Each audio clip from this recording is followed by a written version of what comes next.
Hey guys, welcome to the Massive Iron Channel. I'm Steve Shaw, editorial director at TigerFitness.com and Muscle and Brawn Nutrition CEO. Got a question today from Stephen West. It has to do with dirty bulking. It's a great question, so stick around for this one. Guys, before I get into this topic, if you have a question for me, check out the link below. You can post your questions to that link. It sends it straight to my email box. The best questions like this one, I turn into a video. Now, let me get into Stephen's question. It has to do with dirty bulking and rate of muscle gain. He said, would you be where you are without your years of dirty bulking? Stephen says, longtime fan, can you agree about your success as a bodybuilder as a result from your years of dirty bulking? It takes a lot of muscle to look good at 18%. I want you to remember that statement because I'm going to come back to that. He says it takes a lot of muscle to look good at 18% body fat.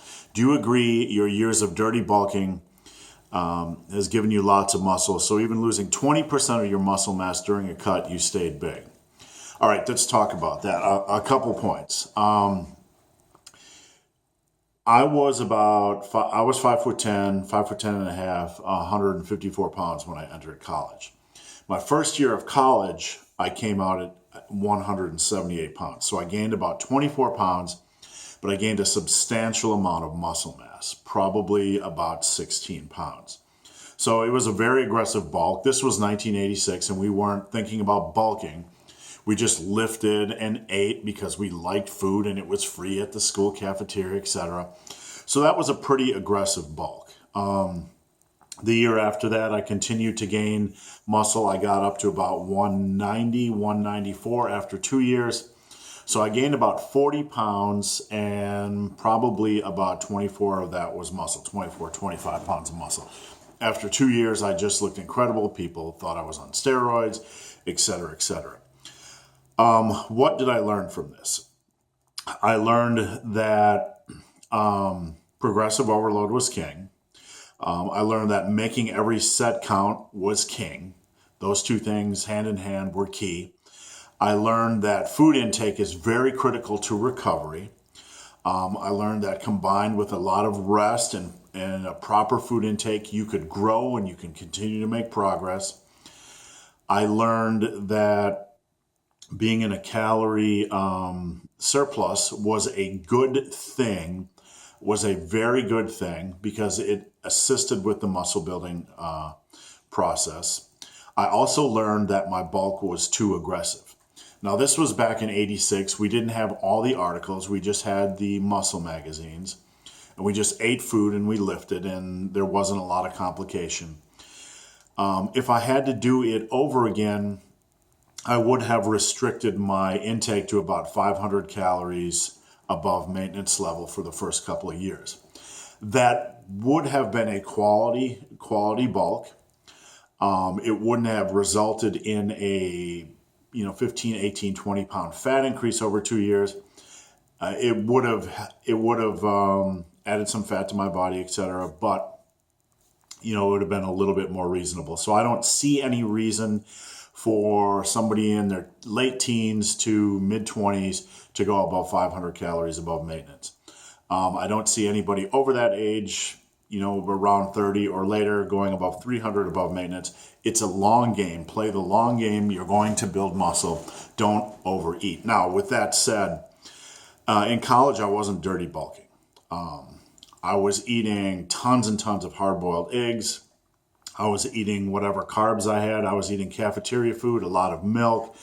The only real dirty food I had during the time where I put on a lot of muscle gain was cheesecake. Our college had a lot of cheesecake for dessert, so I would partake of that en masse, if you know what I'm saying, and eat a lot of that. But my dirty bulking, I had most of my muscle mass by the age of I had all my muscle mass by the age of 29.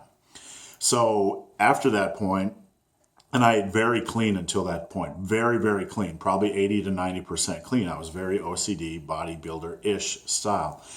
After that point, I got up to 346 pounds. I went from about 210, 220 to 346 over the age of 30. That didn't help me gain any muscle mass. That helped me gain some strength. That might have helped with 1 or 2 pounds of muscle mass. That didn't help me with strength. That didn't help me pack on more muscle mass. That was just a lot of depression, a bad marriage, and I found out the extra food, even though I had a lot of muscle mass, was helping with my strength gains. So I wasn't dirty bulking. I don't recommend it. The extra food intake after the age of 30 was good for strength gains. So just keep that in mind. Now, one more point, and I said I'd come back to this. It takes a lot of muscle mass to look good at 18% body fat. No, it doesn't. No, it does not. It does not take a lot of muscle mass to look good at 18% body fat. To look good at 18 to 20% body fat, it takes newbie gains, first year gains, which is about 15, 16 pounds of muscle mass. If you add 15 to 16 pounds of muscle mass to your frame and you're 18 to 20% body fat, you look good. How do I know? From experience. That's about where I was after my first year of college, after my first year of lifting. And let me tell you, I came home from a small college and all the girls noticed me. They noticed my leg development. They noticed my arm development. They noticed me. I didn't need to be 12% body fat. I was 18 to 20% body fat. I had packed on about 15, 16 pounds of mass on my frame, and I looked amazing. If you pack on 10 to 15, 10 to 16, 10 to 20 pounds on your frame, and you are at 18 to 20% body fat, you are going to look good because muscle is a game changer. Don't think just about body fat percentage, okay?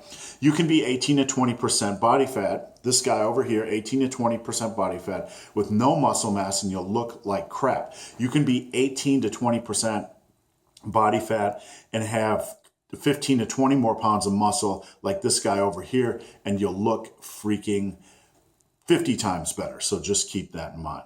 Guys, I hope this video has been of some help. If you have any questions or comments, drop them below. If you've made it this far in this video and have yet to subscribe to my channel, please do. I'd appreciate the support. So guys, as always, thanks for watching. Have a great day.